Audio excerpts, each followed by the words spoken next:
everyone, if you want to keep a YouTube video playing on repeat from your mobile device, I've got a simple guide just for you. Let's get started.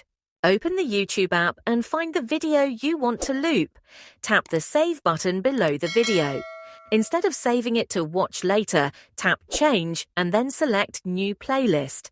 Give your playlist a name, adjust the privacy settings, and tap Create.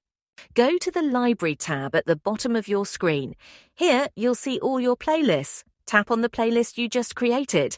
In your new playlist, tap on the video to start playing it. While the video is playing, tap on the three-dot menu or the player controls to bring up options.